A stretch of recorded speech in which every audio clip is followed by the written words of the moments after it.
Today I'm gonna teach you how you can create this quick CRT distortion filter inside of After Effects, no plugins, let's go. For those of you who don't know, my name is Devinhuynh. I've been a video editor for about 6 years by now. I've shot countless music video projects, been on tour with artists like Lil Baby, shot for music festivals like Coachella, and now I give away all the sauce and tricks on how you can become a great video editor completely for free on this channel. And if you want to level up your editing even faster, I give away the exact presets and templates that I use at my website, 11%.net. If you want to check it out, it's all linked below. Let's get right into the tutorial. So once you have your clip loaded up, the first thing you're going to do is you're going to drag and drop some CRT overlays. So I'm going to go to our 11% CRT overlay pack, and I'm going to drag and drop this one right here, CRT 25. If you don't have the CRT pack, there's a free sample to it linked below, so you can get that completely for free. Then what you're gonna do is you're gonna drag it below your video clip layer. Now you're gonna go to your effects and presets, and you're gonna search for a displacement map, and you're gonna drag this displacement map directly onto your adjustment layer. Oops, that adjustment layer should be above your video clip layer, just like that. Then you're gonna go ahead and change the red to luminance, change the green to luminance, change the max horizontal displacement up to 55, and change the vertical displacement up to around like maybe 60. Let's do 60. And then you can see the video is becoming pretty trippy right now. We're gonna change this adjustment layer to CRT, or whatever the CRT overlay file is called, just like that.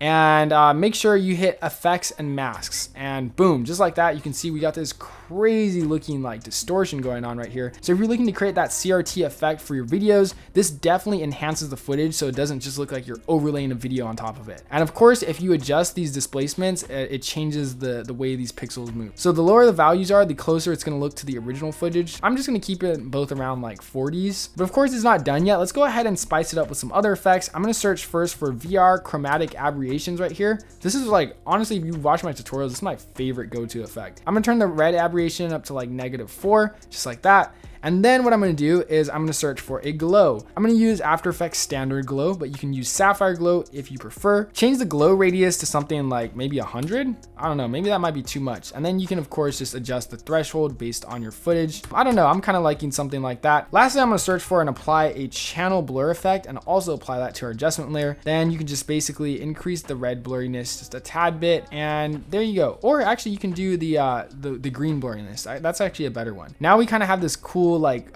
distortion going on, and if you want, you can drag the channel blur before your glow, so the glow affects that. And yeah, that's a cool way to add some like additional distortion going on. Last step, bonus tip, if you want to take it even further, you can search for some noise. This is like always fun. Add that noise to the adjustment layer. Keep the color noise on, honestly, and then maybe turn it up to something like, I don't know, 30 or 40. And of course, drag this one before your glow as well. You always want noise before your glow. Just quick rule of thumb. And yeah, I don't know about you, but that's actually looking pretty sick. It just adds a crazy level of distortion going on to our footage. If you want to check out that free CRT sample, I've linked to it below. And if you also want to get the full CRT overlay pack, I think it has over 40 or 50 4K overlays, which you can just drag and drop, create some dope transitions and effects to just spice up your edits. We created them all completely from hand, shot it like on a real CRT TV that I carried into my room. So it's a lot of blood, sweat, and tears into this. Also, if you're interested in editing 10 times faster and adding visual effects automatically to your edits, you should check out this video linked right here, which I go over a secret plugin that lets you do exactly that.